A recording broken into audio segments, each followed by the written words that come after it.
थाने? क्यों? इतने सस्पेंस से मत देखो, सीक्रेट तुम भी जानते हो। सीक्रेट? ये क्या बोल रहे हैं आप? अब जो भी बोलेंगे थाने चल के बोलेंगे। अपने अभी चलोगे या खींच के ले जाए तुम्हें? नहीं, हम चलते हैं। चलो ले चलो सर। एक मिनट, अरे वो समोसा भिजवा। सर, माँ ने बताया था कि आप लोग उससे नम्रता के बारे में पूछ रहे थे। कहीं आप ये तो नहीं सोच रहे हैं कि हमने नम्रता के साथ मिलकर रूपाली को मार डाला? माँ ने ही बताया था या नम्रता ने भी सब कुछ बता दिया? सर, नम्रता हमें क्यों बताएगी सर? हम तो नम्रता से पिछले 6 महीने से नहीं मिले।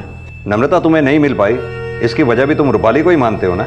सर, हम रूपाली से इसलिए नाराज थे क्योंकि वो किशन को तलाक नहीं दे रही थी और किशन के घर वाले हमें बेइज्जत करने लगे थे। लेकिन इसका मतलब ये नहीं है सर कि हमने उसे मार दिया। 19 मार्च को इंडिया पाकिस्तान का मैच देखा था तुमने? हाँ देखा था सर, लेकिन आधा ही देखा था। लेकिन सर, हम शास्त्री नगर नहीं गए जहाँ रूपाली का मर्डर हुआ था। तो तुम्हारी माँ ने तुम्हें सब कुछ बता दिया कि हमने उससे क्या क्या पूछा था, इसीलिए जवाब तैयार करके लाए हो? सर, आप चाहे तो हमारे फ़ोन की लोकेशन डिटेल निकलवा दीजिए, आपको पता चल जाएगा कि हम उस दिन अपने मोहल्ले में ही थे सर।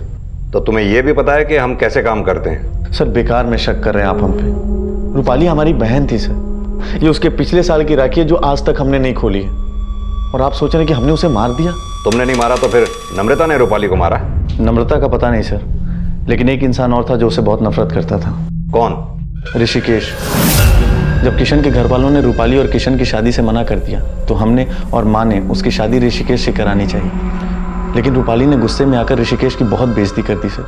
हमें जब किशन के अलावा किसी से शादी ही नहीं करनी तो वो चाहे धन्ना सेठ हो या राजकुमार, हमें नहीं देखना उसे। माँ समझाओ इसे, ऋषिकेश जी आकर के नीचे बैठे हुए हैं। तो भेज दो उसे, हम नहीं आएंगे बाहर। अरे धीरे बात कर, सुन लेंगे वो। रूपाली, हमारी बात सुन बेटा, घर आए हुए मेहमान का इस तरह से अपमान नहीं करते। भैया के कहने पर एक बार मिल तो सही। एक बार ना? अरे रूपाली, मेरी बात सुन। रूपाली मेरी बात सुन। रूपाली बेटा सुन। तो आप हमसे शादी करना चाहते हैं? हमारे पास्ट के बारे में कुछ जानते भी हैं? रूपाली चलो। उनको मत देखिए, वो सच छिपाए होंगे। हम आपको बताते हैं, हम बचपन से किशन से प्यार करते हैं और उनको अपना मन ही नहीं तन भी सौंप चुके हैं। क्या आप भी हमसे शादी करना चाहते हो? रूपाली, संजय, अगर तुम्हारी बहन हमसे शादी नहीं करना चाहती तो हमको क्यों बुलाया? बेइज्जत करने के लिए? संजय ने, तुम्हारे भाई ने तुम्हारे बारे में सब कुछ बता दिया था हमको। अभी पता चला है तुम दुखियारी नहीं, झांसी की रानी हो। जब सच जान ही चुके हो तो अब तक क्या खड़े क्यों? एक बात बताने के लिए, किशन से ज्यादा पैसे वाले हम। जो किशन तुमको दे सकता है वो सब हम दे सकते हैं।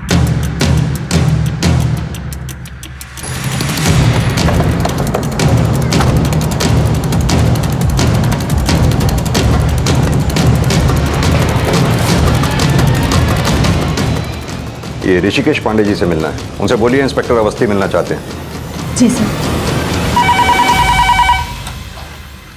हेलो सर, इंस्पेक्टर अवस्थी आपसे मिलना चाहते हैं।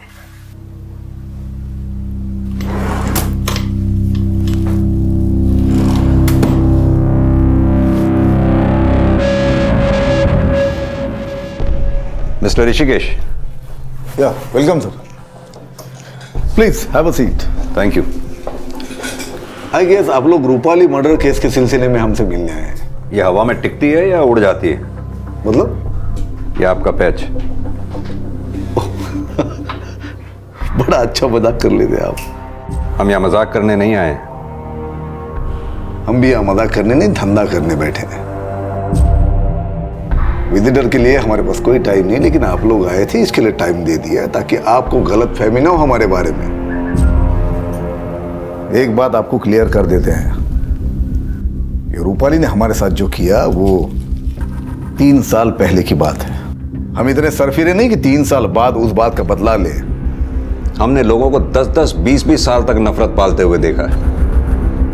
आप तो धंधा करने वाले हैं, धंधे का भी एक असूल होता है, काम गलत वक्त पे किया जाए तो नुकसान ही होता है। 3 साल तक बदला लेने का इंतजार किया आपने। रूपाली को तब मारा जब उसे मारने का मोटिव रखने वाले कई ऐसे लोग हैं जिन पे आपसे ज्यादा शक जाएगा। अरे शक करना तो आपका फर्ज है, आपकी ड्यूटी है, लेकिन हम अपने बारे में कह देते हैं हमने कुछ नहीं किया। रूपाली को मारने वाले कई सारे हो सकते हैं क्योंकि वो लड़की थी ऐसी। अरे जिस लड़के ने उसके साथ सब कुछ किया और उसको छोड़ दिया, उसी लड़के के साथ शादी की उसने। आखिर क्यों? क्यों? ये रूपाली में हमको प्यार कम, सौदेबाजी ज्यादा दिखाई दी। रूपाली ने आपसे क्या सौदा किया? सौदा तभी होता है जब चीज पसंद आ जाए। हम तो अपने उम्र से मात खा गए, धंधा करने बैठे हम, चेहरा देख के इंसान को पढ़ लेते हैं। रूपाली को एक बार मिले थे, पढ़ लिया था पहली बार में। आप लोगों ने तो अभी उसके बारे में जानना शुरू किया है। उसके गुजरने के बाद आप लोग क्या समझ पाओगे क्या चीज थी वो। सर ये आदमी है तो बड़ा शातिर, बात घुमाकर भटकाने की कोशिश कर रहा था। इसके ऑफिस, घर, मोबाइल सबके कॉल रिकॉर्ड्स निकलवाओ। देखो कहीं इसने रूपाली को मारने के लिए किसी को हायर तो नहीं किया था। सर रूपाली के भाई संजय के बाद ऋषिकेश से की गई पूछताछ से रूपाली की शख्सियत के कई नए पहलू सामने आए, लेकिन अब तक जिन्हें सस्पेक्ट समझा जा रहा था उनके खिलाफ पुलिस कोई भी सबूत नहीं जुटा पाई थी। सर इन सबके पास रूपाली को मारने का मोटिव तो है, लेकिन इनमें से किसी के भी खिलाफ अभी तक हमारे पास कोई सबूत नहीं है। लेकिन सर जब मैंने रूपाली के बैंक स्टेटमेंट और फाइनेंशियल रिकॉर्ड चेक किए तो पता चला कि इसके अकाउंट में इस वक्त 1,27,000 रुपए हैं और उसकी हत्या से पहले उसके अकाउंट से कोई बड़ा विड्रॉल भी नहीं हुआ। सर एक बात और, रूपाली ने अपनी 1.5 लाख की एफडी के अकाउंट अभी 6 महीने पहले क्लोज किया था। विद इंटरेस्ट उसने वहां से करीब 2 लाख रुपए विड्रॉ किया था। पार्लर खोलने का प्लान 2 महीने पहले बना, तो फिर रूपाली ने 6 महीने पहले अपना एफडी अकाउंट क्यों क्लोज किया? और सबसे बड़ा सवाल, उन पैसों को रूपाली ने अब तक रखा कहां पर होगा? सर हो सकता है रूपाली ने वो पैसे रेशमा के पास रखे हों, लेकिन रेशमा ने यह बात अभी तक हमें नहीं बताई। वहीं दूसरी ओर, अगर रूपाली का कंट्रीब्यूशन उस पार्लर में 4 लाख रुपए का था और उसके पास सिर्फ 2 लाख रुपए थे, तो बाकी के पैसे उसके पास आए कहां से? शर्मा, आई एम श्योर ये रेशमा जरूर इस बारे में कुछ जानती है जो हमसे छिपा रही है।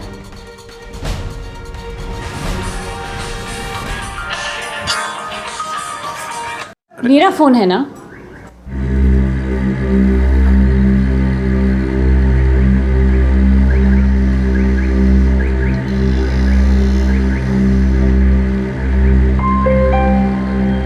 कहीं ऐसा तो नहीं रूपाली रेशमा और आदित्य को पार्लर में अपने हिस्से का पूरा पैसा ना दे पाई हो और रूपाली का मर्डर इसी पार्टनरशिप डिस्प्यूट से जुड़ा हो सकता है सर, क्योंकि रूपाली और उनका पार्लर उसी एरिया में है जहां पे रेशमा और आदित्य रहते हैं और रूपाली का मर्डर भी उसी एरिया में हुआ।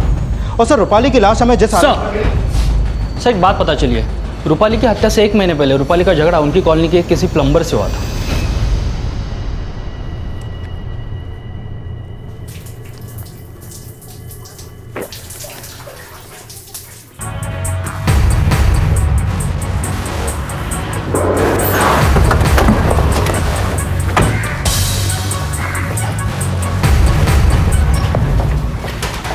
जयेश का घर है ना ये?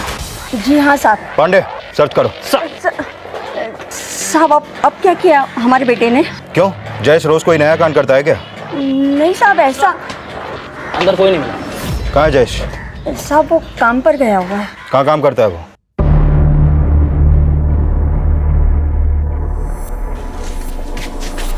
जयेश नाम है ना तेरा? हाँ साहब। चल साहब। अरे साहब क्या मार रहे हैं आप हमको? क्या किए? अब तू खुद सोच क्यों मार रहे हैं तुझे? साहब कहीं आप ऐसा तो नहीं सोच रहे कि रूपाली मैडम को हम मार दिए? बिल्कुल सही सोचा। अब बोल क्यों और कैसे मारा रूपाली को तूने? हम नहीं मारे उनको, हम तो उस इलाके में जाने से भी डरते हैं साहब। रूपाली का मर्डर भी उसके इलाके में नहीं, शास्त्री नगर में हुआ था। शास्त्री नगर में हुआ हो या दुर्गा नगर में, मगर हम उनको नहीं मारे हैं साहब। लगता है ऐसे नहीं मानेगा तू। अरे नहीं साहब, नहीं साहब, हमको मत मारिए, हम कुछ नहीं किए साहब। अगर आप हमको जेल में डाल दिए तो हमारी अम्मा रो रो के मर जाएगी साहब। ज्यादा नौटंकी मत कर। सच क्या है वो बोल। नौटंकी नहीं कर रहे हैं साहब, माँ कसम हम कुछ नहीं किए साहब, मैंने कुछ नहीं किया। 1 मिनट शर्मा, छोड़ दो इसे मेरे केबिन में लेके आओ। सर चल।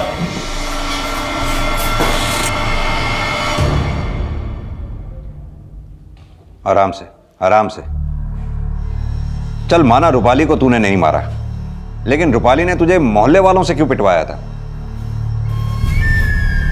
साहब रूपाली मैडम को गलतफहमी हो गया था, हम ऐसा कुछ नहीं किए थे जैसा वो सोच ली थी। अच्छा तू तो प्लम्बर है ना? जी साहब। तूने रूपाली के अड़ोस पड़ोस में सभी घरों में काम किया होगा? जी साहब। एक बात बता, रूपाली के घर के आस पड़ोस में क्या कोई ऐसा था जिससे रूपाली की ना बनती हो या जो रूपाली को पसंद ना करता हो? साहब इतना तो कुछ नहीं मालूम, लेकिन रूपाली मैडम का दिमाग हमको कुछ गड़बड़ लगता था। और थोड़े दिन बाद हमको मोहल्ले वालों से पिटवा दिया।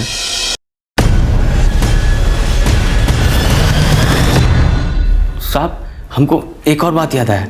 वो रूपाली मैडम का दोस्त है ना, वो पार्लर फ्रेंड। कौन? रेशमा? जी साहब, उसका और रूपाली मैडम के भाई संजय का कुछ तो चक्कर है साहब।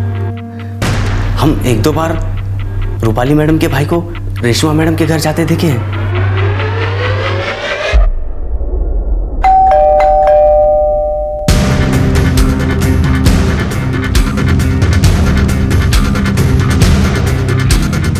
प्लम्बर जयेश के बयान ने पुलिस को एक नया एंगल दिया, जिसकी पुष्टि के लिए पुलिस ने इसे इन्वेस्टिगेट करना शुरू किया। साथ साथ पुलिस इस थ्योरी पर भी काम कर रही थी कि कहीं रूपाली का मर्डर रूपाली, आदित्य और रेशमा के किसी पार्टनरशिप डिस्प्यूट से तो नहीं जुड़ा था। फिलहाल पुलिस इसका कोई सुराग तो नहीं जुटा पाई थी, लेकिन संजय और रेशमा के अफेयर के संकेत मिल गए। सर, संजय और रेशमा के अफेयर के ही नहीं, बल्कि रेशमा के एक पड़ोसी से पूछताछ में यह भी बात सामने आई है कि उसने एक बार रूपाली और रेशमा को किसी बात पर झगड़ते हुए भी देखा था। ये संजय और रेशमा दोनों को लेके आओ, फिर देखते हैं रूपाली के मर्डर केस में इन दोनों के अफेयर का क्या कनेक्शन हो सकता है। सर,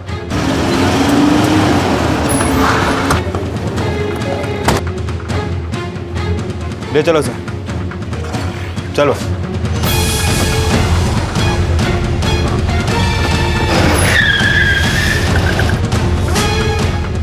रेशमा, पुलिस आई है। पुलिस?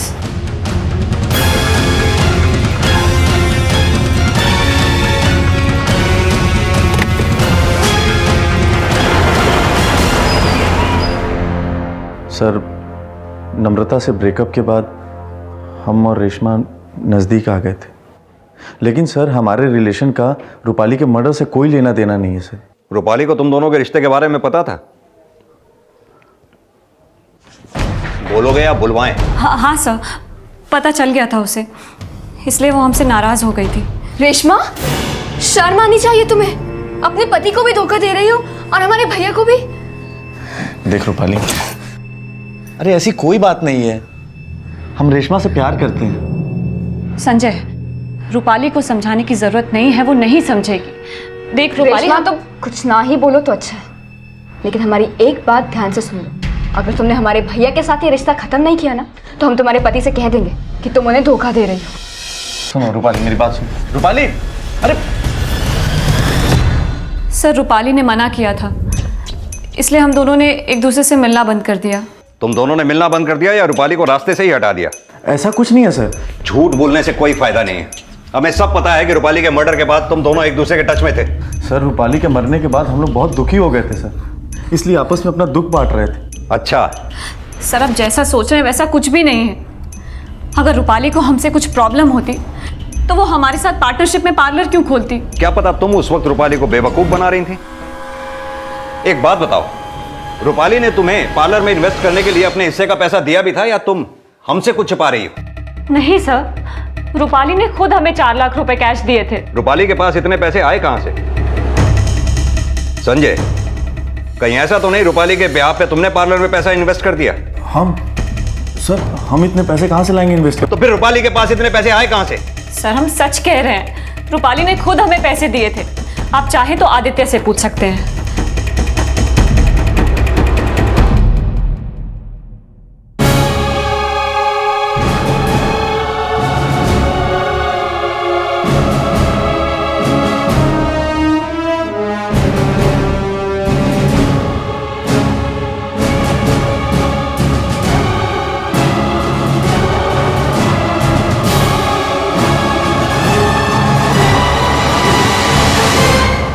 सर, 6 महीने पहले एफडी तोड़वाकर भी रूपाली के हाथ में सिर्फ 2 लाख रुपए होंगे। अगर रूपाली ने अपने हिस्से का पूरा 4 लाख रुपए दिया तो अब सवाल ये उठता है कि बिना कोई सोर्स ऑफ इनकम के रूपाली के पास इतने पैसे आए कैसे? तुम्हें याद है शर्मा, ऋषिकेश ने रूपाली के बारे में क्या कहा था? ये रूपाली में हमको प्यार कम, सौदेबाजी ज्यादा दिखाई दी। कहीं ऐसा तो नहीं कि रेशमा ने रूपाली से बिना पैसे लिए उसे अपने सलून में पार्टनर बना लिया और रूपाली से यह शर्त रखी कि वो आदित्य से संजय और रेशमा के रिश्ते के बारे में ना बताए, और आदित्य को दिखाने के लिए वो पैसे संजय ने दिए हों? लेकिन सर, जिस लड़की के संस्कार ऐसे हों कि अपने ससुराल वालों का जुर्म सहने के बाद भी अपने पति को तलाक ना दे, वो लड़की ऐसा करेगी? शर्मा, तुम भूल रहे हो कि किशन की मां ने रूपाली के सुसाइड अटेम्प्ट को एक नाटक माना था। हो सकता है रूपाली का सुसाइड अटेम्प्ट करना किशन के परिवार वालों को ब्लैकमेल करने की साजिश हो। जयेश ने भी तो बोला था कि उसने रूपाली को खुद को पीट पीट कर चिल्लाते हुए देखा था। एक बार हम उनके घर के बाथरूम में काम कर रहे थे, तभी हम उनके चीखने का आवाज सुने। तो सर आप कहना चाह रहे हैं कि रूपाली के ससुराल वाले रूपाली को टॉर्चर नहीं करते थे, बल्कि रूपाली पूरी दुनिया को ऐसा दिखाने की कोशिश कर रही थी? ऐसा हो सकता है शर्मा। शायद ही आज के जमाने में कोई लड़की ऐसी होगी जो अपने ससुराल वालों का इतना टॉर्चर सहकर तलाक न लेना चाहे। रूपाली को कैसे मारा, क्यों मारा, किसने मारा, यह जानने के लिए हमें रूपाली को अच्छे से समझना होगा, तभी रूपाली के मर्डर की कहानी साफ हो पाएगी। रूपाली की जिंदगी से जुड़े कुछ मुद्दे ये सवाल खड़े कर रहे थे कि अगर रूपाली 3 साल से किशन और उसके माता पिता की हिंसा का शिकार हो रही थी, तो ऐसा कौन सा राज था, ऐसी कौन सी वजह थी कि रूपाली किशन से तलाक नहीं लेना चाहती थी? ये सवाल भी उठ रहे थे कि क्या किशन से शादी करने के लिए रूपाली ने वाकई में आत्महत्या का नाटक किया था? इस शक की पुष्टि करने के लिए पुलिस उस डॉक्टर से मिली जिसने आत्महत्या की कोशिश के बाद रूपाली का ट्रीटमेंट किया था। हाँ सर, उस दिन जब रूपाली ने सुसाइड करने की कोशिश की थी तो मैंने ही उसका ट्रीटमेंट किया था। सर मुझे अच्छे से याद है कि उस दिन उसके भाई और उसकी माँ उसे मेरे हॉस्पिटल लेकर आए थे। अच्छा डॉक्टर साहब, एक बात बताइए, रूपाली के घर से आपका हॉस्पिटल करीब 20 से 25 मिनट की दूरी पे है। रूपाली ने ऐसी कितनी नींद की गोलियां खा ली होंगी जिसके बावजूद आपने उसे सेफली बचा लिया? सर इस इंसिडेंट को ऑलमोस्ट 3 साल हो गया। मैं एग्जैक्टली तो कुछ नहीं कह सकता, लेकिन हाँ रूपाली का भाई मुझसे बता रहा था कि रूपाली ने पूरी बॉटल नींद की गोलियां खाई हैं सर। लेकिन जब उसे मेरे पास लाया गया था तो रूपाली की कंडीशन इतनी क्रिटिकल नहीं थी। सर मुझे नहीं लगता 7-8 गोलियों से ज़्यादा खाई होंगी। सर हमने जब रूपाली को देखा, उसके हाथों में नींद की गोलियों की खाली बोतल थी। हमें लगा सर कि उसने सारी गोलियां खा ली हैं। उसकी हालत बहुत क्रिटिकल थी सर। सुजाता जी के फोन करने के बाद तुम कितनी देर में घर आए? 10-15 मिनट में आ गया था सर। और घर से हॉस्पिटल पहुंचने में कितना टाइम लगा होगा? वही कोई 15-20 मिनट। क्योंकि रूपाली ये बात अच्छी तरह से जानती थी कि उसको आसानी से बचा लिया जाएगा। ऐसी बात नहीं है सर। रूपाली किशन और उसके घर वाले के दिए धोखे से बहुत हर्ट थी। वो कोई नाटक नहीं कर रही थी। रूपाली नाटक कर रही थी या नहीं कर रही थी ये तो रूपाली ही जानती थी। आप लोग ये बताइए कि क्या आप लोग भी इस नाटक में शामिल थे? आप कुछ भी सोच रहे हैं सर। और आप क्यों चुप हैं? साहब हम झूठ नहीं बोल रहे हैं, हमने जो देखा हमने वही बताया है। कई बार आंखों का देखा भी नजरों का धोखा हो जाता है। सर माना रूपाली का आत्महत्या करना उसकी साजिश रही होगी, लेकिन हत्या तो रूपाली की ही हुई है। अगर हम ये भी मान लें कि उसकी साजिश में रूपाली की माँ और भाई दोनों शामिल रहे होंगे, तो अब सवाल ये उठता है कि रूपाली के मर्डर में उनका क्या मोटिव हो सकता है? लेकिन शर्मा, रूपाली की हत्या का मोटिव तो कई लोगों के पास था और सबसे बड़े सस्पेक्ट तो खुद उसके ससुराल वाले हैं। अब जानना यह है कि रूपाली अपने ससुराल वालों की ज्यादतियों का शिकार थी या उसके ससुराल वाले रूपाली की ज्यादतियों का शिकार थे।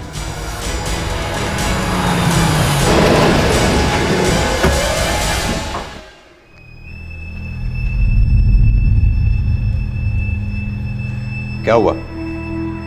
आप लोग तो एकदम खामोश हो गए। बोलिए।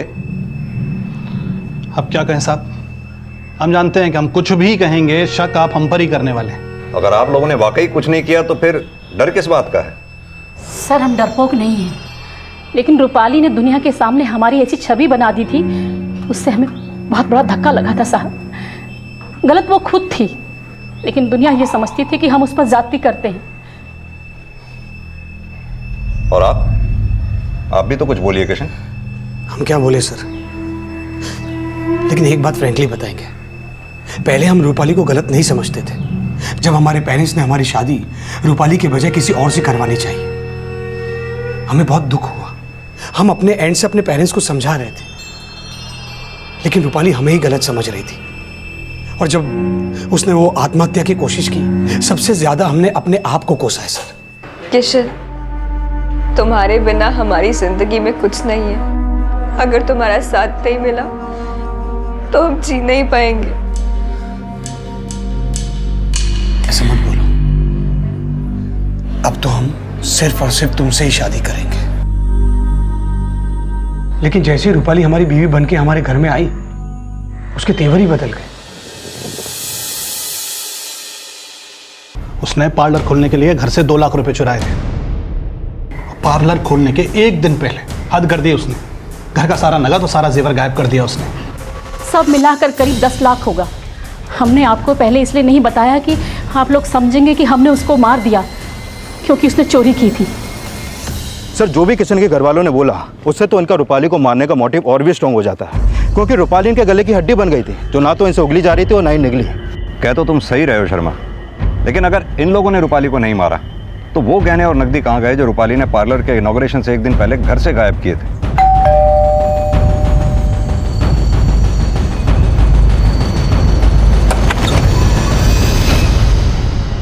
सर, हम पहले भी कह चुके हैं, रूपाली ने हमें कोई पैसे दिए ही नहीं रखने के लिए।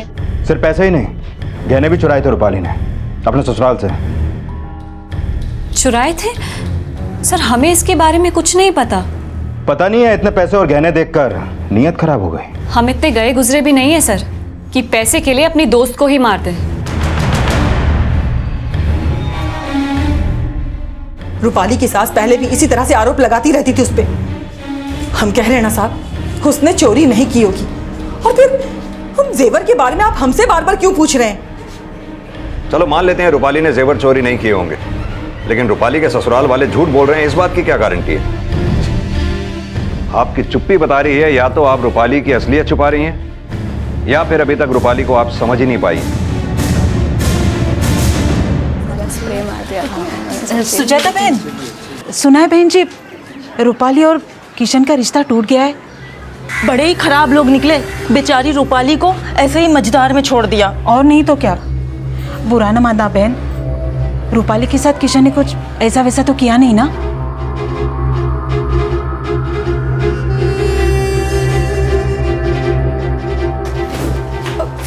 रूपाली, हम छोड़ेंगे नहीं उन लोगों को। जितना जलील उन्होंने हमें किया है ना, उससे ज्यादा जलील करेंगे उनको। हमें लगा था रूपाली जो भी बोल रही है गुस्से में बोल रही है। हमें जरा भी अंदाजा नहीं था कि वो सच में उन लोगों के साथ वैसे ही कर देगी। रूपाली की मां का बयान इस शक को पुख्ता कर रहा था कि रूपाली किशन और उसके माता पिता से बदला लेने का मन बना चुकी थी। रूपाली की आत्महत्या को उसका नाटक, किशन से तलाक न लेने को उसके पतिव्रता होने का स्वांग और अपने आप को घरेलू हिंसा की पीड़ित दिखाना उसकी साजिश समझा जाने लगा। इन सारी संभावनाओं के बीच ये सवाल अब भी ज्यों का त्यों बना हुआ था कि आखिर रूपाली की हत्या किसने की। और ये सवाल अब एक ऐसे सवाल को जन्म देने वाला था जो इस केस में 360 डिग्री का घुमाव लाने वाला था। सर, अगर हम रूपाली के ससुराल वालों की बात को सच मान लें कि रूपाली ने अपने ससुराल से गहने और कैश चुराए थे, तो वो गहने और कैश गए कहाँ? क्योंकि रूपाली ने वो गहने ना तो अपने मायके में रखे और ना ही रेशमा को दिए। और सर, रूपाली की हत्या भी लूट के इरादे से नहीं हुई, क्योंकि बॉडी पर उसके गहने और जेवर सब मौजूद थे। शर्मा, ये भी तो हो सकता है कि ये भी रूपाली की कोई साजिश हो। रूपाली की साजिश? सर, आप कहना क्या चाहते हैं? यही कि हमें जो अज्जली लाश मिली उसकी शिनाख्त भी तो रूपाली की माँ और भाई ने ही की थी, तो ये भी तो हो सकता है कि वो लाश रूपाली की ना हो। तो सर, आप कहना चाहते हैं कि वो अज्जली लाश रूपाली की नहीं किसी और की थी और बॉडी पर रूपाली के गहने जेवर रखना एक साजिश थी? सर, अगर ऐसा है तो वो लाश किसकी थी और रूपाली? शर्मा, या तो रूपाली फरार है या फिर उसने किसी को मार के षड्यंत्र रचा हो और ससुराल से चुराए हुए गहने और जेवर लेकर वो फरार हो गई हो। लेकिन सर, उस लाश का तो अंतिम संस्कार हो चुका है। अगर वो लाश रूपाली की नहीं किसी और की थी तो वो लाश किसकी थी ये कैसे पता चलेगा? शर्मा, जिस दिन ये कांड हुआ उस दिन के आगे पीछे की सभी मिसिंग कंप्लेंट स्कैन करो। और हाँ, रूपाली की इस फ्रेंड रेशमा पे भी कड़ी नजर रखो। मुझे लगता है रूपाली की इस प्लानिंग में रेशमा का भी हाथ है। और हाँ, ये रूपाली के भाई संजय को भी उठा के लाओ। इस लाश की शिनाख्त इसी ने की थी ना? देखते ही देखते रूपाली को विक्टिम से इस केस का प्राइम सस्पेक्ट समझा जाने लगा। लेकिन अगर रूपाली की हत्या नहीं हुई थी तो वो लाश किसकी थी जिस लाश को रूपाली की लाश समझा गया? और अगर रूपाली जिंदा थी तो वो अब तक कहां थी? एक तरफ पुलिस 19 मार्च की मिसिंग कंप्लेंट्स को स्कैन करके ये पता लगाने की कोशिश कर रही थी कि उस रात अगर रूपाली नहीं तो फिर किसकी हत्या हुई थी, और दूसरी तरफ रूपाली के भाई से ये पता लगाया जा रहा था कि रूपाली अब कहां थी। सर बता रहा हूँ सर, हमको सच में लगा था कि वो रूपाली की बॉडी है। सर, हम कुछ नहीं छुपा रहे हैं सर, और हमको तो ये भी नहीं लगता कि रूपाली ऐसा कुछ कर सकती है। ऐसे नहीं बोलेगा सर, मैं सच संजय का बयान पुलिस की इस थ्योरी को खारिज कर रहा था कि रूपाली विक्टिम नहीं सस्पेक्ट है। लेकिन रेशमा के अचानक गायब होने की सूचना ने पुलिस थ्योरी को और भी स्ट्रांग बना दिया था। सर, रेशमा का फोन बंद है। सर, हमने उसे फ़ोन नहीं किया था और कल रात आपके जाने के बाद रेशमा यहाँ से चली गई थी। कुछ बता के नहीं गई? कहाँ जा रही है? सर, जब से हमें रेशमा और संजय का रिलेशन पता चला हमने उससे बात करना छोड़ दिया था। कल रात जब वो घर नहीं आए तब भी हमने उसे कॉल नहीं किया। कुछ छुपा तो नहीं रहे हमसे? सर आपसे छुपा के हमें क्या मिलेगा?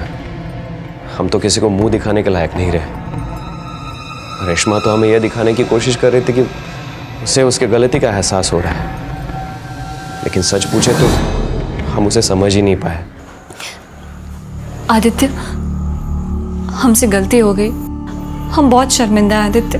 प्लीज हमें माफ कर दो आदित्य, प्लीज। सर अब तक तो हमें यह लग रहा था कि रेशमा संजय के साथ कल रात से होगी, लेकिन संजय तो सुबह हमारी कस्टडी में था। रेशमा संजय से मिलने गई थी या रूपाली के पास गई थी? रूपाली? सर आप ये क्या कह रहे हैं सर? उसका तो मर्डर। रूपाली का मर्डर हुआ या किसी और का, ये तो वक्त बताएगा। लेकिन अगर हमें यह पता लगा कि इन सब में तुम्हारा भी हाथ है तो अच्छा नहीं होगा। देखिए सर, हमें जो कुछ पता था हमने आपको बता दिया, और अब आप क्या बोल रहे हैं हमें कुछ समझ में नहीं आ रहा है। शर्मा, पता करो ये रेशमा का फ़ोन किस लोकेशन पे बंद हुआ। कैसे भी करके इस रेशमा को ट्रेस करने की कोशिश करो, क्योंकि हो सकता है रेशमा के गायब होने का राज ये हो कि उस रात रूपाली नहीं किसी और का मर्डर हुआ हो, और इस मर्डर की साजिश में रूपाली और रेशमा इन दोनों का हाथ हो। सर, रेशमा का गायब होना भले ही रूपाली से जुड़ा नजर आ रहा था, लेकिन जल्द ही एक सूचना ने पुलिस इन्वेस्टिगेशन को और भी ज्यादा जटिल बना दिया।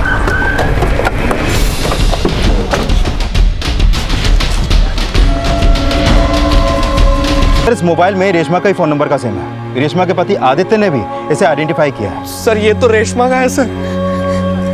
उसका कहना यह भी है कि जो गहने और जेवर हमें बॉडी पर मिले हैं वो भी रेशमा के ही हैं। इस बॉडी को भी ठीक उसी तरह से जलाया गया है शर्मा, जिसका मर्डर 19 मार्च की रात को हुआ था, जिसे बाद में रूपाली के रूप में शिनाख्त की गई थी। अगर ये बॉडी रेशमा की है तो कहीं ऐसा तो नहीं कि रूपाली ने रेशमा का मर्डर किया हो, क्योंकि रेशमा ही रूपाली का राज जानती थी। कहानी कुछ भी हो सकती है शर्मा, लेकिन सबसे पहले यह कंफर्म होना जरूरी है कि 19 मार्च की रात को जिसकी हत्या हुई वो कौन थी। हेलो, क्या नाम बताया? सुधा वशिष्ठ। ठीक है, उसका एड्रेस एसएमएस कर दो। सुधा वशिष्ठ का नाम इस केस में एक टर्निंग पॉइंट की तरह से आया था। सुधा वशिष्ठ वो महिला थी जो 19 मार्च की उस रात से लापता थी, जिस रात वो हत्या हुई और जिसकी लाश को रूपाली की लाश समझा गया। पुलिस अब सुधा वशिष्ठ के लापता होने का राज जानना चाहती थी।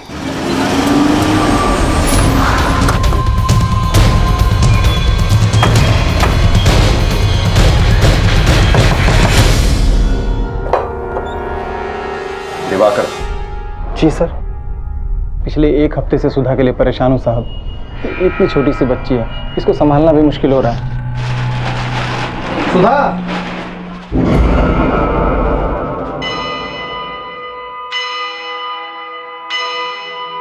19 मार्च को जब आप घर से ऑफिस के लिए निकले तब सुधा और बच्ची घर पर थी। जी। जब सुधा गायब हुई तब बच्ची कहाँ पर थी? यहीं पड़ोस में, थोड़ी दूर पर एक आंटी का घर है। दरअसल सुधा भी एक गारमेंट मैन्युफैक्चरिंग कंपनी में जॉब करती थी। और वो कंपनी कहाँ पर है? जी, हरिनगर में। जिस जगह बच्चे को छोड़ते हो वो घर कहाँ पर है? यहाँ से थोड़ी दूर पे ही है। उस दिन सुधा ने बच्ची को वहाँ आंटी के घर पे छोड़ा और फिर हरिनगर गई जहाँ पे वो जॉब करती थी। वहाँ के सुपरवाइजर ने बोला कि सुधा 19 मार्च की शाम को 7 बजे ही चली गई थी। सुधा जब भी ऑफिस से छूटती थी तो पहले आंटी के घर जाती थी, बच्ची को लेती थी, फिर यहाँ आती थी। लेकिन उस दिन न वो आंटी के घर पहुंची और ना ही अपने घर। इन दोनों को पहचानते हो? नहीं साहब। सुधा के साथ इन्हें कभी देखा हो? नहीं, मैंने तो नहीं देखा इनको। 19 मार्च की रात शास्त्री नगर में एक हत्या हुई थी। आपकी बीवी हरिनगर में काम करती थी और हरिनगर से शास्त्री नगर कुछ ज्यादा दूरी पे नहीं। ये वो फोटोग्राफ है जो हमें शास्त्री नगर से डेड बॉडी मिली थी। क्या ये सुधा हो सकती है? नहीं साहब, मुझे कुछ समझ में नहीं आ रहा है। आखिर मेरी बीवी को कोई क्यों मारेगा? उसकी तो ना किसी से दुश्मनी है और नहीं कोई लड़ाई झगड़ा। अच्छा, आप हमें उस जगह का पता दीजिए जहाँ सुधा काम करती है, और उस जगह का भी जहाँ आप इस बच्ची को छोड़ा करते हैं। जी साहब।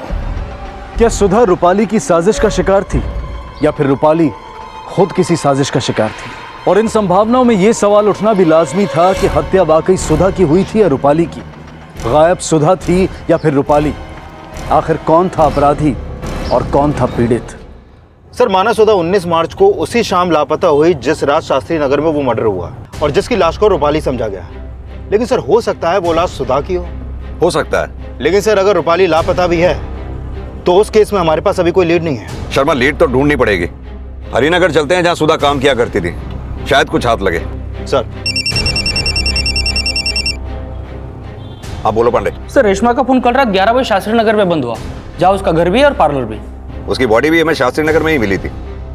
क्या उसके कॉल रिकॉर्ड्स में ऐसा कोई नंबर है जो सस्पिशियस हो, जिससे हमें इस केस में कोई लीड मिले? सर ऐसा कोई नंबर तो नहीं मिला, लेकिन उसके फोन से कल रात आखिरी कॉल हुआ रूपाली के भाई संजय को। रेशमा का पति आदित्य बोल रहा था कि रेशमा कल रात घर से निकल गई थी। उसने ये शक भी जताया था कि रेशमा संजय के पास गई थी।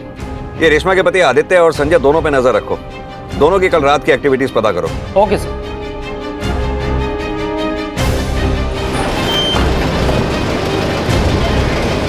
हाँ सर, सुधा 19 मार्च को सुबह 10 बजे यहाँ आई थी और शाम को 7 बजे चली गई। ये देखिए उसके एंट्री और एग्जिट के साइन भी है।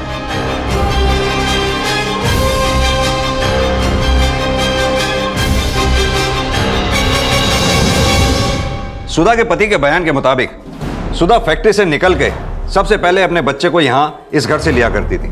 उसके बाद वो अपने घर जाती थी। जिस दिन सुधा के साथ ये हादसा हुआ उस दिन सुधा फैक्ट्री से निकली तो सही, लेकिन इस घर तक नहीं पहुंची। यानी कि सुधा के साथ वो हादसा इस फैक्ट्री और इस घर के बीच में ही कहीं हुआ।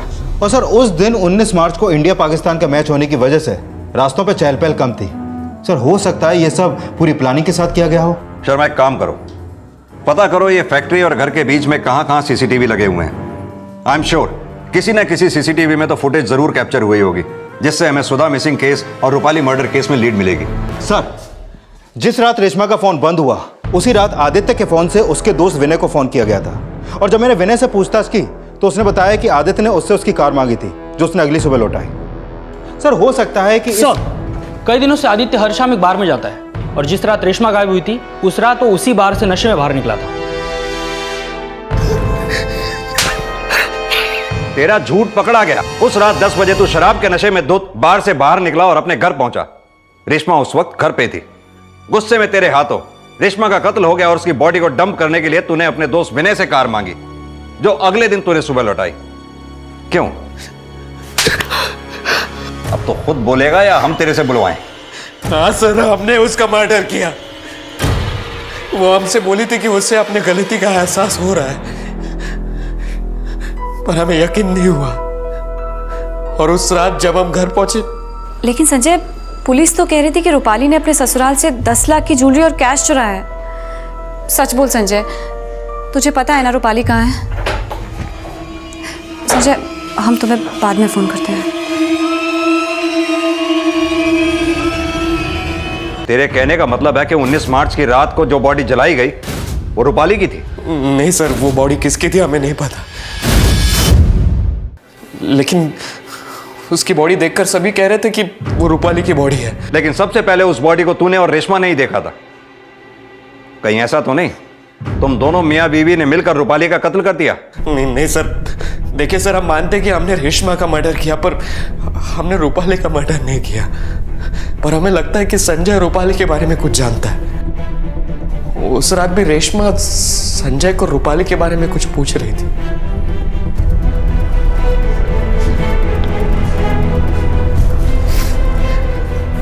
सर, रेशमा को ऐसा लगता है कि हमें पता है कि रूपाली का है, लेकिन हमें नहीं पता सर कि रूपाली का है। हमें तो ये भी नहीं पता कि किसका मर्डर हुआ। पांडे सर, इसे तब तक मारते रहो जब तक ये सच ना बोले। नहीं सर, मैं सच बोल रहा हूँ सर। सर, मैं सच बोल रहा हूँ। संजय सच बोल रहा था, ये अब भी साफ नहीं था, और ये भी अब तक राज बना हुआ था कि रूपाली अब कहाँ थी। और तभी पुलिस को सुधा से जुड़ी एक इन्फॉर्मेशन मिली। 19 मार्च की शाम सुधा को किडनैप किया गया था, और उस किडनैपिंग की फुटेज एक सीसीटीवी में कैप्चर हुई थी, जो इसमें है।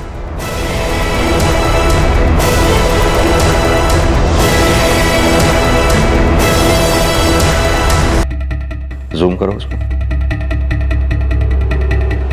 वैन का नंबर भी नहीं दिख रहा। ग्रे कलर की वैन है शर्मा, जिसके पीछे टाइगर का स्टिकर लगा है। शर्मा, पता लगाने की कोशिश करो उस एरिया के किसी और सीसीटीवी में शायद ये कैप्चर हुई हो।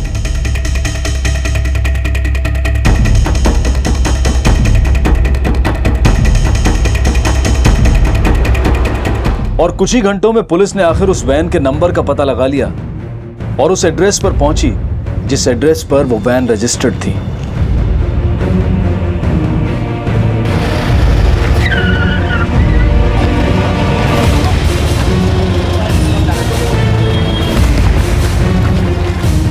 सर, हमने किसी का किडनैप नहीं किया है। 19 मार्च की रात इसी वैन में किडनैपिंग हुई थी। सीसीटीवी फुटेज है हमारे पास। 19 मार्च को सर हम 5 बजे घर जल्दी चले गए थे। इंडिया पाकिस्तान का मैच था, लेकिन हाँ हमारा दोस्त हमसे वैन लेकर गया था। कौन दोस्त? जयेश नाम है सर उसका। जयेश वो प्लम्बर? हाँ सर, जयेश प्लम्बर। अरे बेटा कहाँ जा रहा है? अम्मा बहुत जरूरी काम। आगे बताएं। अरे बेटा मेरी बात तो ये तो बता के जा कि क्या जरूरी काम है। अरे मेरी बात तो सुन बेटा। अरे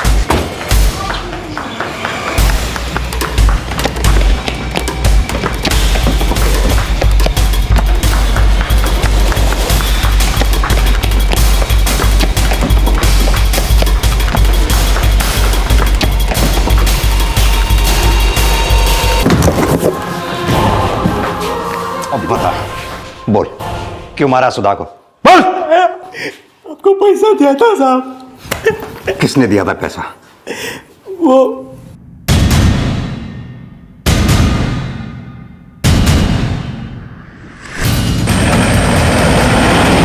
साहब, लेकिन बात क्या बताएंगे?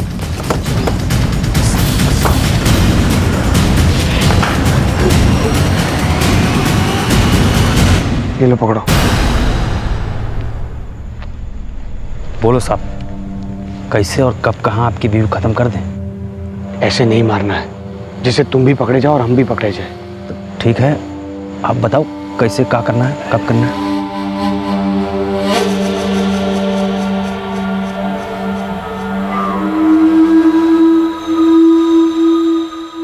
वो लोग हमको ऐसा लाश का इंतजाम करने के लिए पैसा दिया जिसका रंग रूप कद काटी सब रूपाली मैडम से मिलता हो।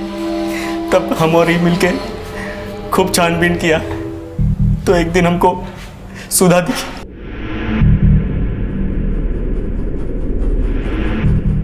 साहब, उन लोगों ने सुधा को इंडिया पाकिस्तान के मैच वाले दिन उठाने के लिए कहा था, क्योंकि उसी रात किशन अपनी बीवी को खत्म करने वाला था। साहब, सुधा की बॉडी को रूपाली का बॉडी बताने की साजिश हम इसलिए किए क्योंकि हम जानते थे कि भले ही पहले शक आपका हम पर जाए, लेकिन जब आपको यह पता चलेगा कि वो बॉडी रूपाली की नहीं है तो आपका शक रूपाली और उसके घर वालों पर जाता। यानी वो गहने और जेवर का चोरी होना झूठ था? हाँ सर, वो हम लोगों ने झूठ बोला था, लेकिन इसका यह मतलब नहीं है सर कि रूपाली चोर नहीं थी। उसने पूरे 2 लाख रुपए घर से चुराए थे अपने पार्लर को खोलने के लिए। और ये भी झूठ नहीं है, उसने हम सब की जिंदगी नरक बना दी थी। सर, रूपाली को दुखियारी और पीड़ित समझने की भूल मत करिएगा। वो वैसी ही थी जैसा हम आपको बताएं। उसने हमारा और हमारे परिवार वालों का जीवन नरक बना दिया था। सर, हम तंग आ गए थे रूपाली से। उसको बहुत बार समझाने की कोशिश की है, गिड़गिड़ाया उसके सामने, पर वो हमारा पीछा छोड़ने को तैयार ही नहीं थी। हाथ जोड़ते तुम्हारे सामने, बस करो ये बदले का खेल प्लीज। तुमको हमसे जितना पैसा चाहिए ना ले लो, बस तलाक दे दो हमको यार प्लीज। तलाक तो नहीं देंगे, पर अगर तुम यूं ही जिद करते रहे ना तो तुम्हें और तुम्हारी फैमिली को घरेलू हिंसा के जुर्म में जेल भिजवा देंगे। प्यार करते थे ना हमसे तो जिंदगी भर तो झेलना ही पड़ेगा।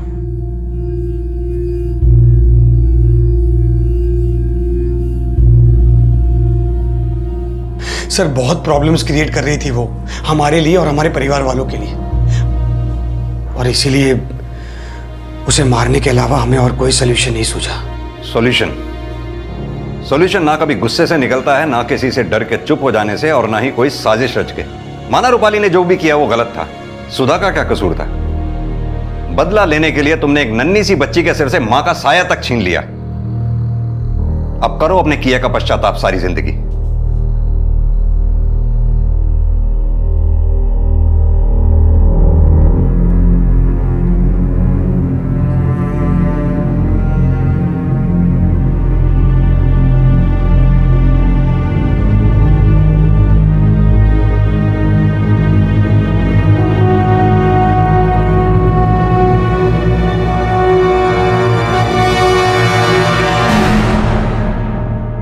दूसरों को तकलीफ देने और बदला लेने की बजाय अगर रूपाली अपने जीवन में आगे बढ़ गई होती तो शायद आज वो जिंदा होती। लेकिन रूपाली गलत थी ये कहकर गुप्ता परिवार को सही साबित नहीं किया जा सकता।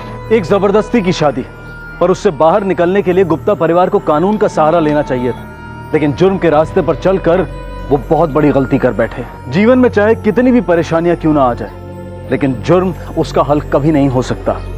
याद रखें, क्राइम नेवर पेज। कहते हैं कि ख्वाहिशों से इंसान की जिंदगी खूबसूरत होती है, लेकिन ख्वाहिशों को असल जिंदगी में उतारने के लिए मेहनत, लगन और अभ्यास की जरूरत होती है। जब इंसान किसी शॉर्टकट के जरिए अपनी ख्वाहिशों को अंजाम देने की कोशिश करता है तो गुनाह अपने आप पनपता है।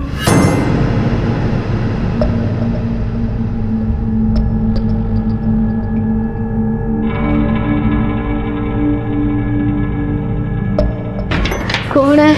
मी मदन. कशी आहेस मावशी? हा, तब्येत बरी आहे ना?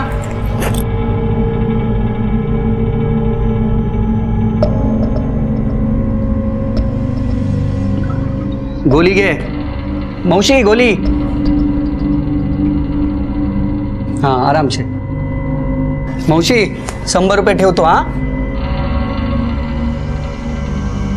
येतो. हा,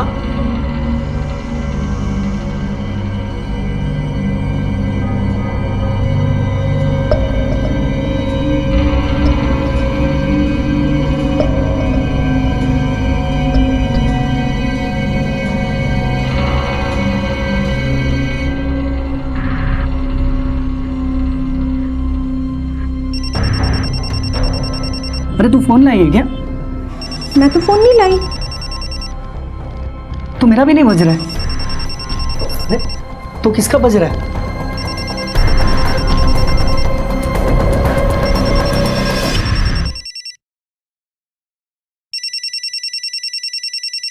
अरे मोबाइल तो इसमें ही है. अरे तू ये क्या कर रहा है? किसी के सामान को ऐसे हाथ नहीं लगाते. छोड़ो. अरे अब उसका नहीं है, मेरा है. मेरे नसीब में लगता है ऊपर वाले ने मोबाइल लाभ लिखा है. तू जाकर जल्दी से ताला तोड़ने वाला लेके आ. नहीं. अरे तुला सांगितलं ना, तू जा ना लवकर. जा तू जा.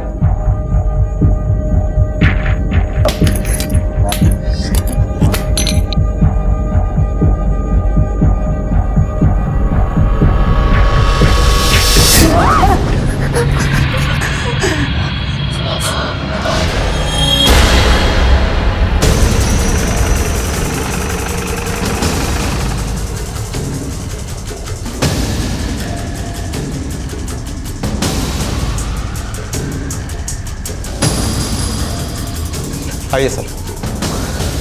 सर इसी बैग में इस लड़की की लाश मिली है.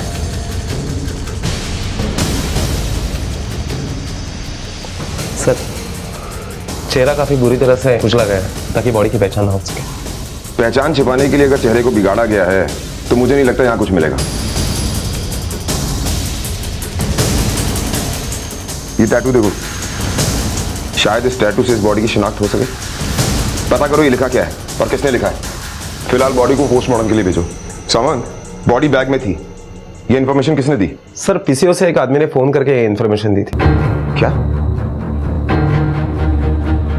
घर के अंदर 2 औरतें बैठी हुई और किसी ने पीसीओ से कॉल किया. ये घर किसका है? सर बेड पर जो औरत बैठी है ये घर उसी का है. ये ऐसी लेटी रहती है? जी साहब. तुम कौन हो? साहब मैं संगीता, यहाँ काम करने के लिए आती हूँ. रोज सुबह में झाड़ू पोछा बर्तन करती हूँ. इस घर में और कौन कौन रहता है? इनके परिवार में से कोई? साहब मौसी बिल्कुल अकेले है. इनका एक बेटा था ना, वो कुछ साल पहले ट्रेन एक्सीडेंट में मर गया. तब से अकेले है. इनकी हालत अच्छी थी ना, तब अच्छे से चलती फिरती थी. लेकिन इनको जब से लकवा मारा है ना, तब से ऐसे बिस्तर पर पड़ी है. साहब मैं जब सुबह आई ना काम पर, तब तो ये बैग नहीं था. नहीं था मतलब? इन्हें लकवा मारा हुआ है, ठीक नहीं है ये. तो बैग कहाँ से आया? साहब अब घर में इतने लोग आते जाते हैं, क्या मालूम किसने रखा है. क्या आप बता सकती हैं कि इस घर में कौन कौन आया था? प्लीज याद करने की कोशिश कीजिए. लाश मिली है आपके घर में, खून हुआ है. याद करके बताइए कि कौन आया था आपके घर में. याद नहीं है. कुछ लोग आते हैं, दवाई पैसे देते हैं. मैं तो दवाई खा के सोई थी. मौसी को तो बहुत ही बुरा हाल है साहब. एक तो उम्र, ऊपर से ये बीमारी. अब तो उनकी याददाश्त भी कमजोर होती जा रही है. बहुत ही मुश्किल से पहचानते हैं किसी को. हाँ सर, एक्चुअली हम भी काफी टाइम से पूछताछ कर रहे हैं कि यहाँ पर कौन आया था, किसने ये बैग रखा, किसने देखा. सर इस लाश के बारे में जो इन्फॉर्मेशन करने वाला कॉल आया था वो पास वाली दुकान से ही आया था। तुमने दुकानदार से पूछा कि वो फ़ोन किसने किया था? नहीं सर, उसका कहना है कि पीसीओ काफ़ी लोग आते जाते हैं। सामान, इस घर की अच्छी तरह से तलाशी दी, कुछ मिला? हाँ सर, टेबल पर कुछ दवाइयाँ है और एक 100 रुपये का नोट, उसके अलावा कुछ भी नहीं मिला। साहब, मौसी की दवाई तो मदन लेके आता है। मदन? सर, यही मदन है। इसी ने पीसीओ से फ़ोन किया था। पीसीओ के ऑनर ने इसकी पहचान की है। क्यों बे, बड़े अजीब आदमी हो। पहले तो लड़की का खून करता है और उसके बाद पुलिस को खुद ही इन्फॉर्म करता है। हाँ, मैंने फ़ोन किया था साहब, पर खून नहीं किया था। मैं तो बस मौसी को दवाई देने गया था। अच्छा, दवा देने के लिए अंदर पड़े हुए बैग को खोलने की क्या जरूरत थी? मुझे लगा कि इतना बड़ा बैग है, क्या मालूम कुछ पैसे वैसे मिल जाए। सर, पीसीओ के ऑनर ने बताया कि ये अकेला नहीं था, इसके साथ एक औरत भी थी। वो मेरी बीवी है साहब। मैं सब 2 कमरे वाले घर में रहता हूँ साहब। रहने वाले 12 लोग, 1 मिनट भी अकेला रहने को नहीं मिलता साहब। इसलिए मैं कभी कभी अंजलि को उधर बुलाता था और आज भी बुलाया था साहब, लेकिन उसके पहले मैंने वो देख लिया लाश। अच्छा, एक बात बताओ, ये तुम्हारी पड़ोसी शशिकला मौसी के घर पर कौन कौन आते जाते रहता है? साहब, कोई 4-5 लोग हैं जो अक्सर आते जाते हैं। और सर, उन सब लोगों को शशिकला मौसी ने डुप्लीकेट चाबी भी बना के दी है। मजबूरी है साहब उसके पास कमाने का जरिया नहीं था ना, इसलिए उसने अंदर वाला कमरा यूज़ करने के लिए दिया था। कोई उसे गोदाम बनाता था तो कोई उसे अपने काम के लिए यूज़ करता था। महाराष्ट्र मुंबई के ओशिवरा इलाके की एक चौल में रहने वाली बीमार और वृद्ध महिला शशिकला के यहाँ एक बैग में मिली लाश ने सबके होश उड़ा दिए। लाश का चेहरा कातिल ने इस कदर बिगाड़ दिया था कि उसकी पहचान करवाना पुलिस के लिए एक चुनौती थी। सर, ये पोस्टमार्टम लो। ठीक है, तुम जाओ। सावन, रिपोर्ट के हिसाब से किसी नुकीली चीज से पेट में बार बार वार किया गया, इसी वजह से उसकी मौत हुई। मौत का टाइम है 2 से 4 बजे के बीच। हाँ सर, हमने इस टैटू के बारे में इंक्वायरी की। ये एक मंत्र है। सावन, हमें सबसे पहले 2 काम करने होंगे। पहला काम, इस मंत्र की कहानी के बारे में जानना होगा। दूसरा काम ये कि शशिकला के घर में कौन आता जाता है, उसके बारे में सारी इंफॉर्मेशन इकट्ठी करनी होगी। क्या शशिकला इस लड़की को जानती थी? क्या इस कत्ल से उसका कोई वास्ता था? क्या वाकई में शशिकला को नहीं पता था कि उसके घर में एक लाश है, या फिर किसी ने शशिकला की इस हालत का फायदा उठाया था? कौन था वो जिसने इस लाश को यहाँ रखा था, और ये लड़की कौन थी? क्यों कातिल ने इसे मारा था, और शशिकला के घर पर रखने का मकसद क्या था? ऐसे अनगिनत सवाल थे जिनके जवाब अब पुलिस को ढूंढने थे। सर, मदन सच बोल रहा है। उसके साथ जो औरत थी उसकी बीवी ही। ठीक है, तुम जाओ। Okay sir.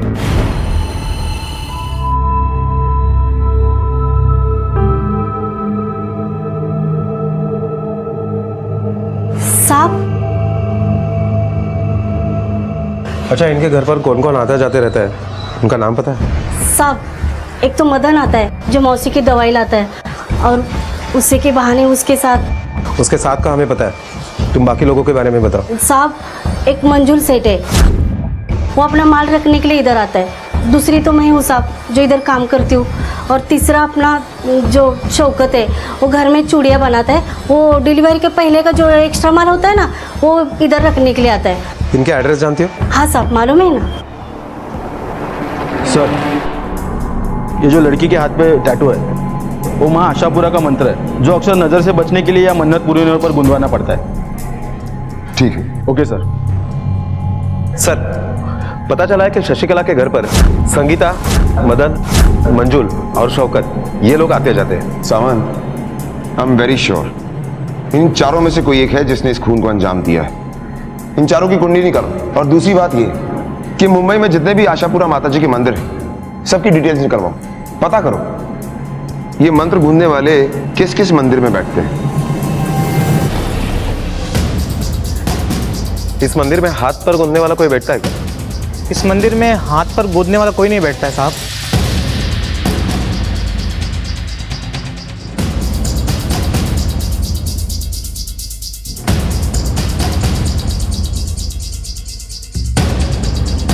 सर, पता चला है कि मुंबई में जितने भी आशापुरा माता जी के मंदिर है, उसमें से सिर्फ गोरेगांव के मंदिर में ही ये मंत्र गुदवाने वाला बैठता है। सावन, एक काम करते हैं, मैं इस मंत्र गूंजने वाले के पास जाकर पूछताछ करता हूं, शायद कुछ हाथ लग जाए।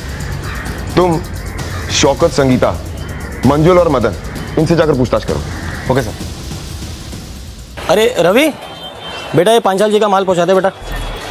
जी जी, आपका माल पहुंच जाएगा। सुनो, शशिकला मौसी के पास तुम ही सामान रखते हो ना? हाँ साहब। हमारे साथ पुलिस स्टेशन चलो, कुछ पूछताछ करनी है। लेकिन हुआ क्या है साहब? वहाँ एक लड़की की लाश मिली है। चलो चलो साहब, लेकिन मैंने कुछ नहीं किया साहब। चलो साहब, मेरा माल गुजरात से आता है, वो भी हफ्ते में सिर्फ एक बार, और इस हफ्ते तो अभी तक आया भी नहीं है। और पिछले हफ्ते जब आया था मैं तभी गया था साहब वहाँ पर, उसके बाद में साहब कभी नहीं गया वहाँ पर, क्योंकि साहब माल आने में समय था और मैं अपनी नई दुकान शुरू करने में बिजी था साहब। और साहब मेरा माल बैग में नहीं बॉक्सेस में आता है, जिस पर दुकान का लोगो होता है। साहब मैं नहीं जानता ये बॉक्स किसका है।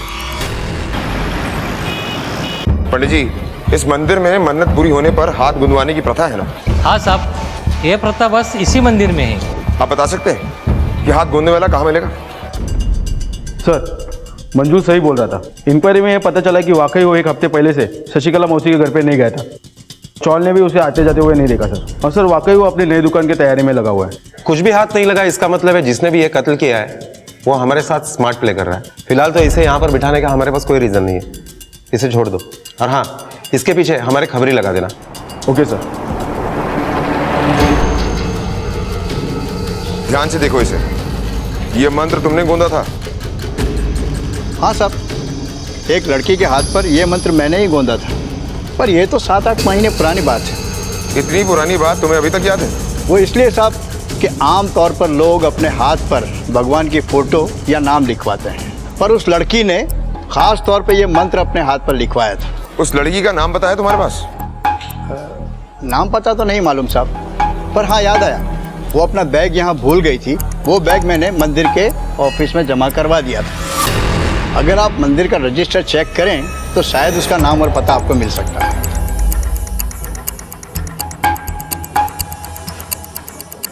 सर ये देखिए, वो लड़की आशापुरा पर्व के दिन आई थी, उसका नाम कोमल है। Komal Patel, Geeta society, MG road, Goregaon west. Shaukat कहाँ है? बुलाओ उसे।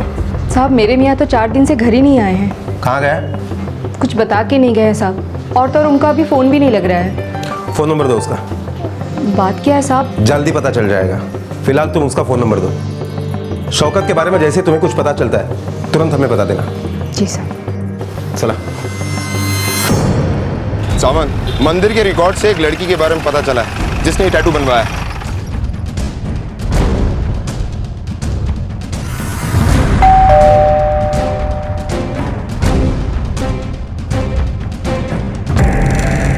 कोमल पटेल?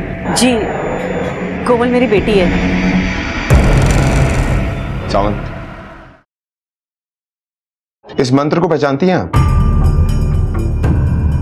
जी हाँ, ये मेरी बेटी कोमल के हाथ में बना है। जरा बुलाइए उन्हें। जी वो यहाँ नहीं है, वो अपने ससुराल में है। आप यकीन के साथ कह सकती हैं कि वो वहीं पर है? हाँ सर, मेरी अभी अभी अपने दामाद से बात हुई है और वो लोग शॉपिंग के लिए गए हैं। लेकिन आप लोग ये सब क्यों पूछ रहे हैं? क्या आप आपकी बेटी कोमल को फिर से एक बार फ़ोन लगा सकती हैं, जस्ट कंफर्म करने के लिए कि वो लोग शॉपिंग में है या नहीं? और हाँ, फ़ोन स्पीकर पे लेना।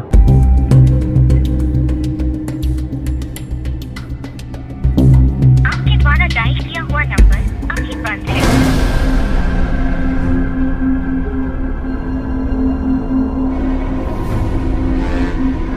हाँ मम्मी जी बोलिए। हेलो बेटे हितेश, कहाँ हो तुम? कोमल का फ़ोन नहीं लग रहा है, कहाँ है वो? मम्मी जी हम लोग मॉल आए हैं, वो वॉशरूम गई है, शायद नेटवर्क का प्रॉब्लम होगा इसलिए नहीं लग रहा होगा। आप मुझे बताइए ना क्या बात है, मैं उसे मैसेज दे दूंगा। नहीं नहीं बेटा, कोई बात नहीं, तुम लोग शॉपिंग करो, मैं बाद में बात करती हूँ। ओके मम्मी जी ठीक है, मैं आपको थोड़ी देर में बात कराता हूँ। आपसे एक रिक्वेस्ट है, अपनी बेटी और दामाद का नंबर और उनका एड्रेस दे सकती हैं आप? जी।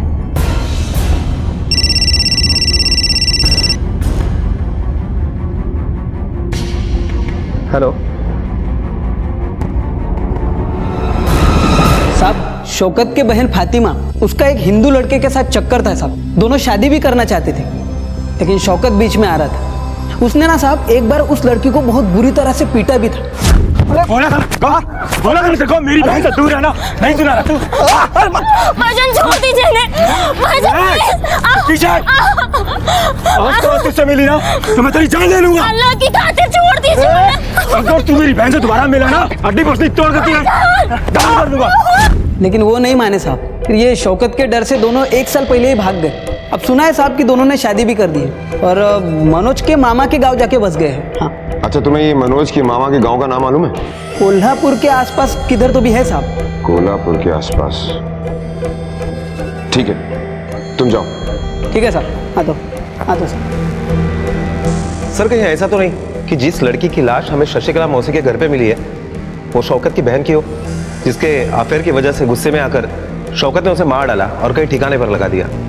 लेकिन सर फिर भी एक कंफ्यूजन है, अगर वो फातिमा की लाश है तो उसके हाथ पर मंत्र का टैटू कैसे? सावन, प्यार इंसान से कुछ भी करवा सकता है, ये तो सिर्फ एक मंत्र है। सबसे पहले हमें ये पता करना है ये फातिमा जिंदा है या नहीं। सर इंफॉर्मेशन मिली, शौकत का फोन ऑन हो गया और उसका लोकेशन उसका घर ही बता रहा है। उठा लो उसे। Okay sir. चल बेटा शौकत, ये बता शशिकला मौसी के घर पे जो लाश मिली है वो किसकी है? साहब मेरे को क्या मालूम साहब किसकी है। तुझे ये तो मालूम होगा ना कि तू 4 दिन से कहाँ गायब था और तेरा फोन क्यों बंद था? साहब वो मेरा एक दोस्त है, मैं उसका गांव गया था, उसकी ना साहब माँ की तबीयत खराब है साहब, तो रास्ते में ना साहब मैं जा रहा था, मेरा फोन है ना गिर गया और साहब टूट गया। देख ज्यादा चालाक बनने की कोशिश मत कर, क्योंकि हमें पता है कि तूने फातिमा और मनोज को जान से मारने की धमकी दी थी और जब उन लोगों ने तेरी बात नहीं मानी तो तूने फातिमा का कत्ल किया और उसकी डेड बॉडी शशिकला मौसी के घर पे छुपा दी, है ना? साहब मैं क्यों उसे मारूंगा साहब? तावड़े, इसे तब तक मारते रहो जब तक ये सच नहीं बोलता।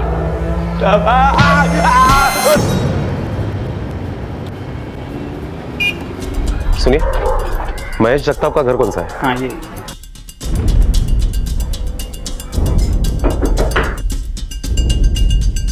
अपन कौन? मुंबई पुलिस। क्या जरा साहब? आप मनोज के मामा मामी है ना? हाँ सर। मनोज कहाँ है? उसे जाके तो 4 दिन हो गए साहब।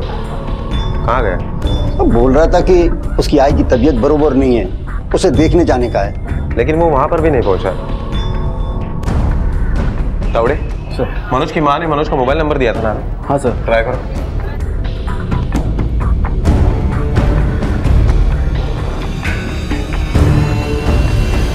सर फोन बंद आ रहा है। ठीक है ठीक है, चल।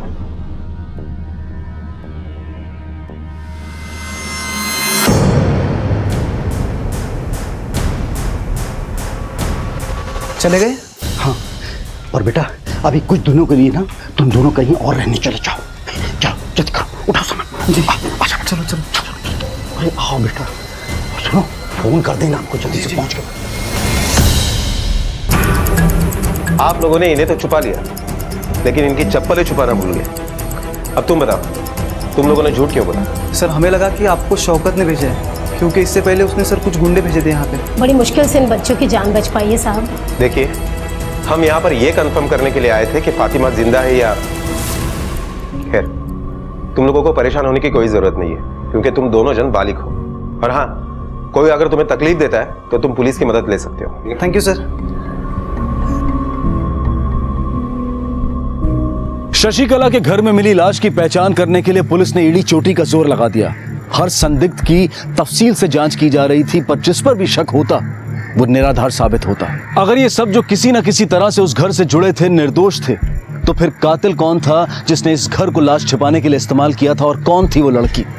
लेकिन एक बात तो साफ थी कि कातिल को शशिकला के घर और उस घर में आने जाने वाले लोगों की जानकारी थी। फिलहाल हाथ पर मंत्र गोदने वाले के जरिए मिली कोमल पटेल की लीड ही बची थी, लेकिन कोमल की मां और कोमल के पति के मुताबिक कोमल जिंदा थी। इसलिए पुलिस ने अब खुद कोमल से रूबरू होने का फैसला किया।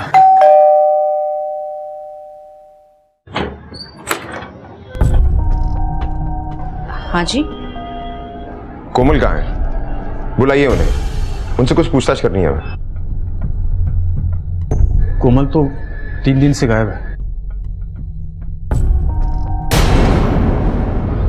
लेकिन कल ही तुमने उसके माँ को बताया कि वो तुम्हारे साथ शॉपिंग करने गई थी। हाँ, इसलिए क्योंकि मम्मी जी हार्ट पेशेंट है। अगर मैं उनको सच कहता तो उनको धक्का लग सकता था, इसलिए झूठ बोलना पड़ा मुझे। कंप्लेंट की है आपने? जी सर। सावंत, जिस पुलिस स्टेशन में कंप्लेंट लिखवाई गई वहां से उसकी कॉपी मंगवा, और आज तक जितनी भी तहकीकात हुई है इस केस की उसकी रिपोर्ट भी मंगवा। Okay sir. फिलहाल आप लोगों को हमारे साथ चलना होगा। सर, आप लोग हमें यहाँ क्यों लेकर आए? सावंत,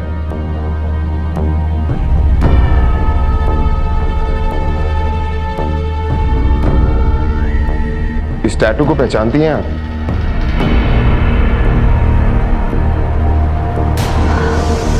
कोमल, ये तुम्हारी बच्ची कोमल है। कोमल, कोमल, बापू, कोमल। कोमल के साथ आपका रिश्ता कैसा था? बहुत अच्छा था सर। हम एक दूसरे से बहुत प्यार करते थे। शादी के इतने साल होने के बाद भी हम एक दूसरे के साथ खुश थे। वो एक अच्छी माँ, एक अच्छी बीवी और एक अच्छी बहू बनी। बहुत ही सर।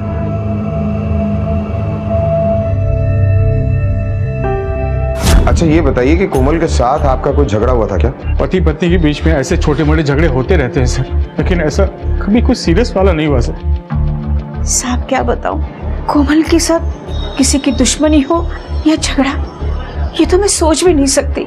वो तो बस सुबह से घर का सारा काम करती थी और फिर दुकान पे जाती थी। हाँ पटेल सर, हाँ अभी आपका माल भेज रही हूँ।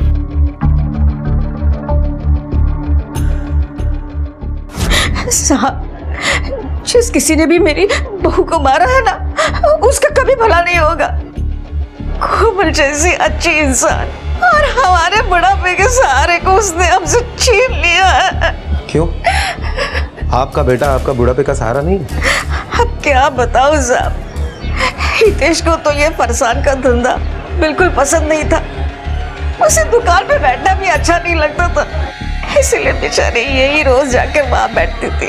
साहब, संभालती नहीं तो क्या करती, क्योंकि वो समझ गई थी कि हितेश तो बस लाटसा बनकर घूमेगा।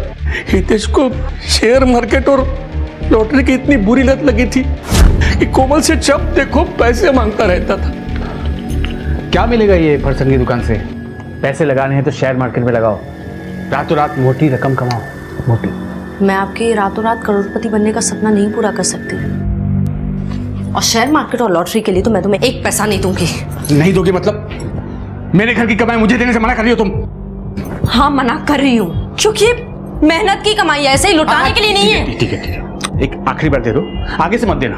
देखो 1 का 10 मिलेगा, सारा कर्जा छोटा हो जाएगा, देखना। यही बोल के आपने मुझे हर बार बेवकूफ बनाया है, पर अपने कोमल, पैसे तो मैं लेकर ही जाऊंगा। अरे ये क्या कर रहे हो तुम? अरे ये क्या कर रहे हो तुम? छोड़ो छोड़ो छोड़ो, क्या कर रहे हो तुम? पैसे लेकर ही जाऊंगा। ये आप कैसी बात कर रहे हैं सर? हाँ मैं मानता हूं कि मुझे शेयर मार्केट की लत थी। इसका मतलब ये नहीं कि मैं अपनी बीवी का खून कर सकता हूँ। आप लोगों के यहाँ आने से पहले मैं यही उम्मीद लगा बैठा था कि वो मिल जाएगी, लेकिन मैं ये कभी नहीं सोच सकता था कि उसके साथ ऐसा कुछ हो सकता है। पिछले 4 दिन से शेयर मार्केट के उतार चढ़ाव के कारण मैं एक स्टॉक मार्केट में एक ब्रोकर के पास बैठा था ताकि कुछ पैसे कमाऊं, उसको दिखाऊं, पर जिसे मैं कुछ दिखाना चाहता था उसी की कब्र लिखवाना पड़ा मुझे। और अब तो पता चला कि वो। मिस्टर हितेश, मुजरिम अक्सर नए नए तरीके यूज करता है पुलिस को गुमराह करने के लिए, लेकिन कहीं ना कहीं वो गलती जरूर करता है। कोमल का खून तुमने किया है, चाहे किसी ने भी किया हो, बहुत जल्द पकड़ा जाएगा। सर ये वो मिसिंग कंप्लेंट की कॉपी है जो कोमल के ससुराल वालों ने लिखवाई थी। सिर्फ कंप्लेंट की कॉपी? कोई लीड नहीं मिली? नहीं सर, दरअसल उन लोगों ने अभी इस केस की तहकीकात शुरू की थी, लेकिन ये केस अभी हमारे पास है। सावंत, हितेश का इस मर्डर केस से कोई ना कोई कनेक्शन जरूर है। कोमल के मर्डर वाले दिन की हितेश की मोबाइल लोकेशन निकालो और साथ ही साथ उसके पिछले 6 महीने के कॉल रिकॉर्ड्स भी निकलवाओ, और हमें एक बार उनके पड़ोसियों से पूछताछ करनी होगी। हो सकता है जो बात परिवार वाले छिपा रहे हैं वो पड़ोसियों से पता चल जाए। सावंत, तुम उसके पड़ोसियों से पूछताछ करो, तब तक मैं शशिकला के पास जाकर कोमल के बारे में पूछताछ करता हूँ। इस तस्वीर को ध्यान से देखिए, याद करने की कोशिश कीजिए कि आप इस लड़की को पहचानती हैं।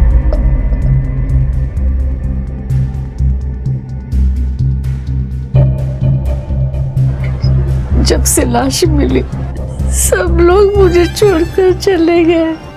संगीता भी नहीं आती, दवा खत्म, खाना खत्म, बस मेरी जिंदगी नहीं खत्म हो रही। देवा बोलो रे बाबा, बोला।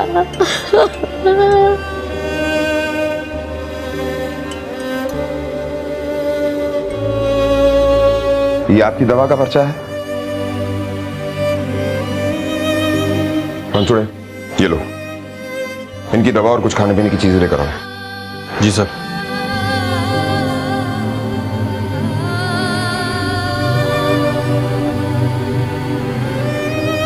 कमाल, करता कोई है और भुगतता कोई बेचारा लाचार। सर, हितेश और कोमल का झगड़ा कोई पति पत्नी वाला झगड़ा नहीं था, पैसों के लिए रोज झगड़ा होता था। सर, मैं भी शेयर मार्केट में काम करता हूँ, सब जानता हूँ हितेश के बारे में। कोमल बेचारी कमाती थी और ये उसका मेहनत का पैसा लॉटरी और शेयर मार्केट में उड़ाता था। बहुत अच्छी लड़की थी सर, लेकिन गलत घर में ब्याही गई थी। सब दो मुंहे सांप है सर इस घर में। वो करसन उसी की कमाई खाता था और पीठ पीछे उसी को कोसता था। बहू का बाहर जाकर काम करना उसे बिल्कुल पसंद नहीं था। और बेटा तो किसी लायक है ही नहीं। आपको क्या लगता है, क्या वो अपनी बहू को मार सकता है? मजबूरी नहीं होती ना तो शायद ये भी कर लेता था, लेकिन प्रॉब्लम ये थी कि कोमल अकेली कमाने वाली थी। वो अगर मर जाती ना तो पूरा परिवार खत्म हो जाता था, भूखा मरता था। साहब, वो कोमल मैडम को हितेश साहब के अलावा एक प्रॉब्लम और थी। क्या? साहब, वो 3 दुकान छोड़ के मंजूल फरसान है ना, वो मंजूल साहब की बीबी कोमल मैडम से बहुत जलती थी। क्यों? साहब, वो उनकी बीबी को लगता था कि कोमल मैडम और मंजूल साहब के कुछ चल रहा है। सुन, बहुत शरीफ बनती है ना तू, आज मैं सबको बता दूंगी कि कैसे डोए डाल डाल के तूने मेरे पति को फंसाया है। नहीं नहीं साधना, ये तुम क्या बोली जा रही हो? तुम चिल्ला क्यों रही हो? देख, मेरे पति से दूर रह वरना ठीक नहीं होगा। जी तुम क्या बोल रही हो साधना? ऐसा कुछ भी नहीं है। ये ना भोले पने का नाटक किसी और को दिखाना, और तुझे सब कुछ पता है कि मैं क्या बोल रही हूँ। पूरे शहर में तुझे मदद के लिए मेरा ही पति मिलता है। सुन, एक दिन तेरी मैं ऐसी हालत करूंगी ना कि दुनिया में कोई तेरी मदद नहीं कर पाएगा। नहीं साधना, देखो चल जा यहाँ से। वो बहुत शक करती थी, इस बात से कोमल मैडम बहुत परेशान थी। मंजुल फरसान मार्ट, सामान, ये वही मंजुल है ना जो अपना सामान शशिकला के घर में रखता था? हाँ सर। अब मुझे इस केस की कड़ियां जुड़ती हुई नजर आ रही हैं। सर, ये हितेश के कॉल रिकॉर्ड और मोबाइल लोकेशन।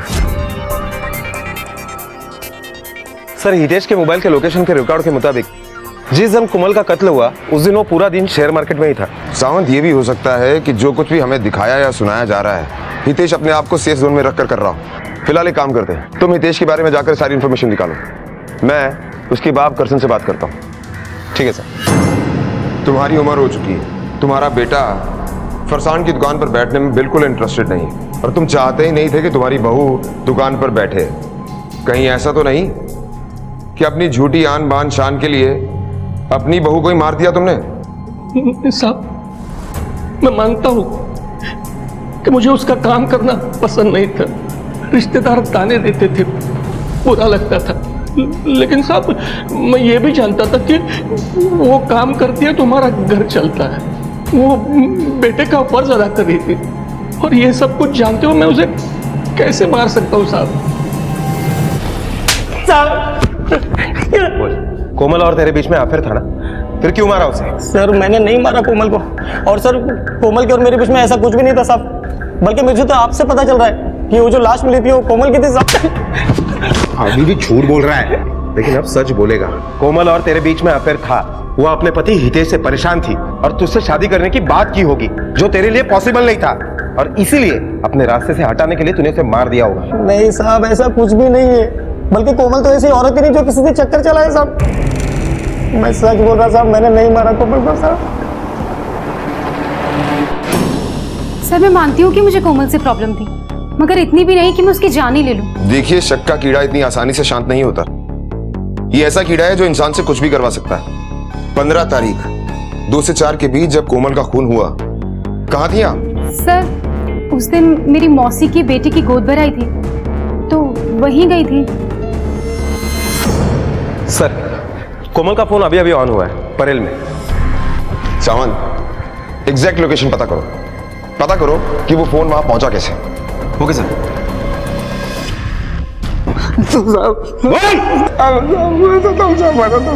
सब वो फोन मैंने ही बेचा था साहब। सब वो दिन वो लाश उस फोन की वजह से मिली थी साहब। मोबाइल तो इसने मुझे लगा कि मरने वाली मर गई, अब वो फोन का क्या करेगी, और मुझे लालच आ गया इसलिए मैं आपको नहीं बताया साहब। अरे साहब। सर कोमल के कॉल रिकॉर्ड में घर वालों के अलावा 2 नंबर मिले हैं, जिसमें से एक नंबर किसी सुशांत शाह के नाम पर रजिस्टर्ड है, जो फोन अभी स्विच ऑफ आ रहा है। लेकिन सर कोमल ने इस नंबर पर 5-6 बार बात की है और कोई भी कॉल 5 मिनट से कम नहीं था। और दूसरा नंबर हेतल के नाम पर रजिस्टर्ड है। ये कौन? सर ये हितेश की सगी बहन है। क्या हितेश की बहन भी है? कोमल मर्डर केस में पुलिस को एक के बाद एक लीड मिलती गई, लेकिन वो हर लीड मानो किसी अंधी गली पर जाकर खत्म होती थी। और अब पुलिस के हाथ एक और सुराग लगा था, और इस सुराग का नाम था हेतल। पुलिस के लिए ये लीड चौंका देने वाली थी, क्योंकि हेतल वैष्णव परिवार की इकलौती बेटी थी, और इतनी पूछताछ के बावजूद भी किसी ने हेतल के बारे में कुछ नहीं बताया था। आखिर क्या वजह थी हेतल की पहचान को छुपाने की? क्या हेतल का कोमल के कत्ल से कोई संबंध था? क्या वैष्णव परिवार भी इसमें शामिल था? आपकी एक बेटी भी है, ये बात आपने हमसे क्यों छुपाई? छुपाई नहीं साहब, बस वो बताना भूल गए। दरअसल हमारी बेटी हेतल हॉस्टल में रहती है। बड़े जिम्मेदार बाप हैं आप, परिवार के नाम पर अपनी बेटी के बारे में बताना भूल गए। ऐसी बात नहीं है साहब, उस दौरान वो यहाँ पर नहीं थी, तो हमने सोचा कि उसका नाम क्यों घसीटा जाए। फिलहाल तो आप लोग ये बताइए कि ये सुशांत शाह कौन है? तुम तो जानते ही होगे, तुम्हारी बीवी उससे बात जो करती थी।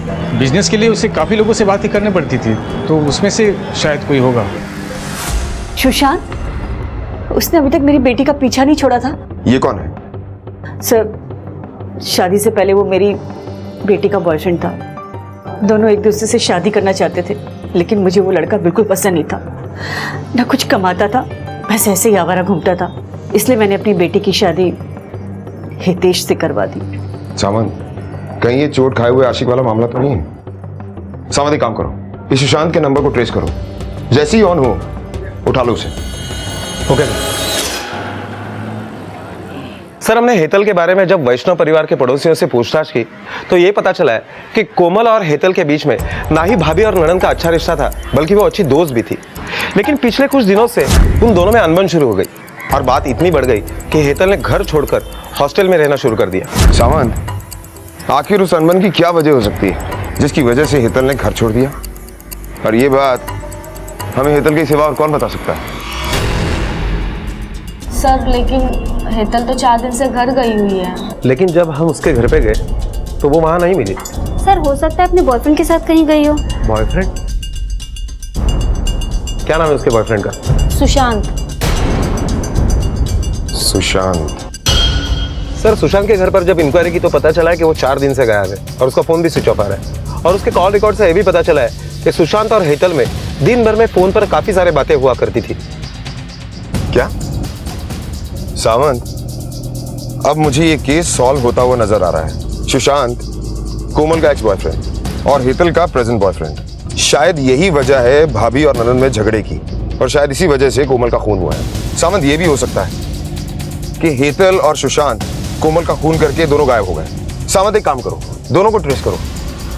अगर एक भी मिल गया तो दूसरा अपने आप मिल जाएगा। ओके सर, हमने कल जब हेतल का बैंक अकाउंट स्टेटमेंट चेक किया तो हमें पता चला है कि कोमल के कत्ल के एक रात पहले हेतल के अकाउंट से ऑनलाइन अहमदाबाद के लिए 2 टिकटें बुक की गई थी, और वो ट्रेन मुंबई से 3:30 बजे निकलती है। सावंत, इसका मतलब ये काम अच्छी खासी प्लानिंग के साथ किया गया है। 2 से 2:30 बजे के बीच में मर्डर किया गया। और एक बात सर, अभी पता चला है कि हेतल का डेबिट कार्ड अहमदाबाद के डिपार्टमेंटल स्टोर में अभी स्वैप हुआ है। इससे पहले कि वो दोनों अपनी लोकेशन चेंज कर लें, दोनों को जल्दी से जल्दी उठा लो। Okay sir.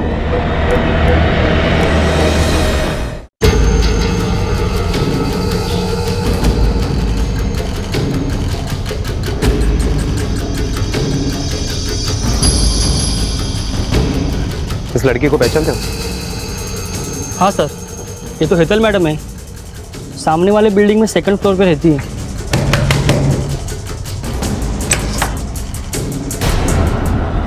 सुशांत शाह? जी हाँ, मैं ही हूँ। क्या हुआ सुशांत? कौन है?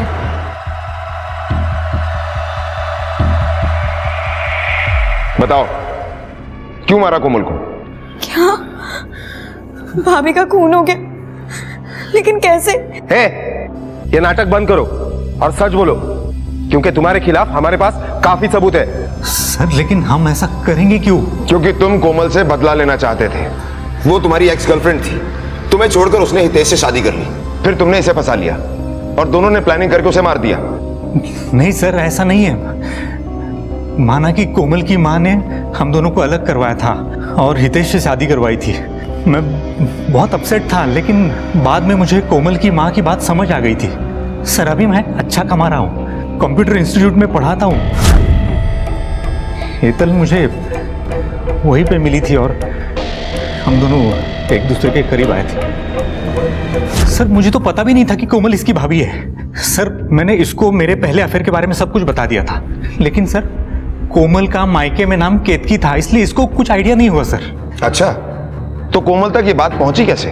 सर भाभी ने मेरे को एक दिन सुशांत के साथ देख लिया था।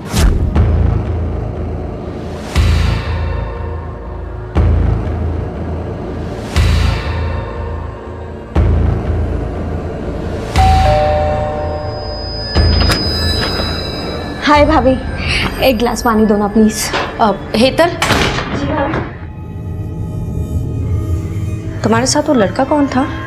वो एक्चुअली भाभी मैं आपको बताने ही वाली थी, वो मेरा बॉयफ्रेंड है। बॉयफ्रेंड? हेतल प्लीज तुम उससे दूर रहना। क्यों भाभी? क्योंकि मैं कह रही हूँ इसलिए, मुझे वो लड़का ठीक नहीं लगा। लेकिन भाभी आप ऐसे कैसे बिना मिले उसे जज कर सकती हो कि वो ठीक नहीं है? हेतल तुम आर्ग्यूमेंट करने के बजाय उस पर ध्यान दो जो मैंने कहा है। और उस दिन के बाद भाभी मुझे हमेशा टोकती रहती थी, इससे फोन पर बात तक नहीं करने देती थी। रीजन कभी कुछ नहीं बताती थी, मेरी पॉकेट मनी तक बंद कर दी थी सर। तब सुशांत ने मुझे कहा कि वो भाभी से मिलकर उन्हें समझाना चाहता है, तो मैं इसे लेकर भाभी के पास फरसान की शॉप पर चली गई। तुम दोनों एक दूसरे को पहले से जानते हो? मैंने इसे भी समझाया, तुम्हें भी समझा रही हूँ कि हेतल से दूर रहो। तुम मेरी बात तो सुनो प्लीज, चले जाओ यहाँ से और दोबारा कभी दिखना मत। सुशांत मुझे ये सब समझ ही नहीं आया, क्या हुआ? तुम भाभी को कैसे जानते हो? हेतल तुम्हारी भाभी मेरी एक्स गर्लफ्रेंड है, जिसके बारे में मैंने तुम्हें बताया था। मान भी ले कि तुम्हारी कहानी सच्ची है, लेकिन तुम अच्छी तरह से जानती थी कि कोमल का फैसला आखिरी फैसला है। वो तुम दोनों के रिश्ते को एक्सेप्ट नहीं करेगी, इसलिए तुम दोनों ने प्लान किया और उसे मार दिया। नहीं सर, हमने ऐसा कुछ नहीं किया है, हमने नहीं मारा है सर उसे। अच्छा, नहीं मारा तो फिर अचानक ट्रेन पकड़कर अहमदाबाद भागने की क्या जरूरत थी? सर ये आइडिया हितेश भाई का था। उन्होंने मुझे कहा कि भाभी कभी सुशांत को एक्सेप्ट नहीं करेगी, इसलिए उन्होंने कहा कि तुम दोनों भाग जाओ। मतलब हितेश तुम दोनों के रिश्ते के बारे में जानता था? जी सर। सुशांत शाह कौन है? मुझे सच में कुछ नहीं मालूम।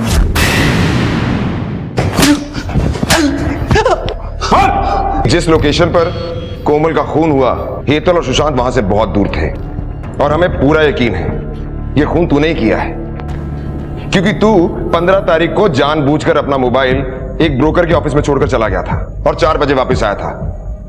बोल, क्यों मारा तूने कोमल को? सर क्यों मारा कोमल को?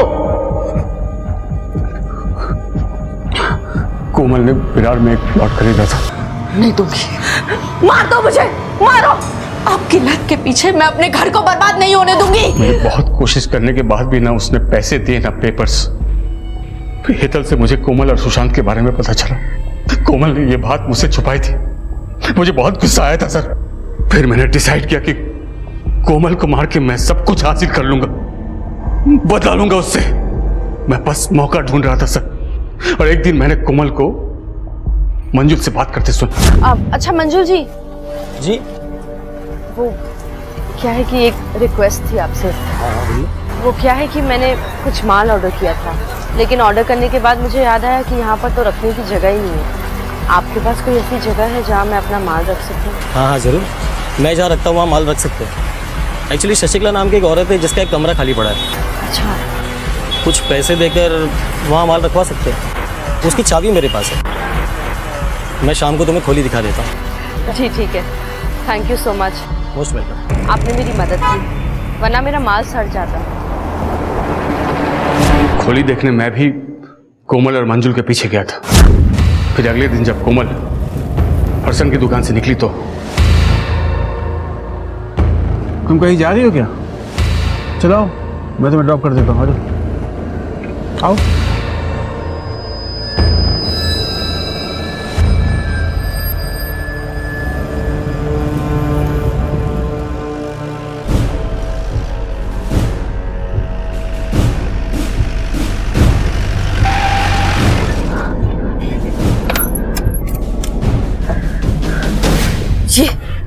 ये कौन सा रास्ता है और तुमने गाड़ी क्यों रोक दी? ये रास्ता सीधा ऊपर जाएगा।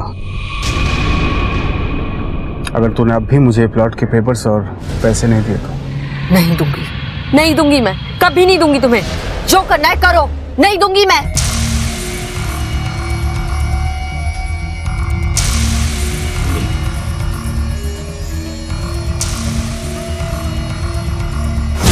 कोमल की लाश वाला सूटकेस मैंने वो खोली में रख दिया सर।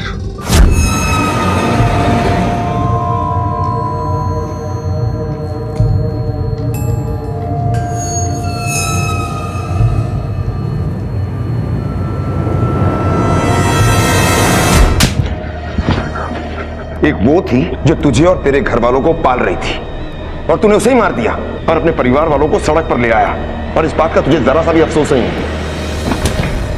जिसने अग्नि को साक्षी मानकर कोमल की रक्षा करने की कसम खाई थी, उसी ने उस हंसती खेलती और जिम्मेदार औरत की जान ले ली। एक माँ से बेटी, बेटी से माँ, और खुद अपने बूढ़े माँ बाप के जीने का सहारा छीन लिया, सिर्फ और सिर्फ अपनी जुए और लॉटरी की आदत की वजह से। पुलिस ने शशिकला के रहने का इंतजाम एक वृद्धाश्रम में कर दिया है, क्योंकि इस हादसे के बाद वो अलग थलग पड़ गई थी। और हितेश को कोमल के कत्ल के लिए आईपीसी की धारा 302 के तहत गिरफ्तार किया गया है। जीवन से उम्मीद रखना गलत नहीं है, लेकिन अगर वो उम्मीद मेहनत करने की बजाय काम चोरी और रातों रात अमीर बनने की सोच पर टिकी हो तो सफलता का तो पता नहीं, लेकिन गुनहगार बनना तय है। इसी विचार के साथ अब मैं अनूप सोनी आपसे विदा लेता हूं। फिर मुलाकात होगी अगले एपिसोड में एक और चौंका देने वाले केस के साथ। तब तक अपना और अपने परिवार का ख्याल रखें और देखते रहें क्राइम पेट्रोल डायल 100। सबक एक को सीख हम सबको। जय हिंद। CID के और भी मजेदार और सस्पेंस से जुड़े एपिसोड्स को देखने के लिए हमारे चैनल को सब्सक्राइब करें और बेल आइकॉन दबाना न भूलें।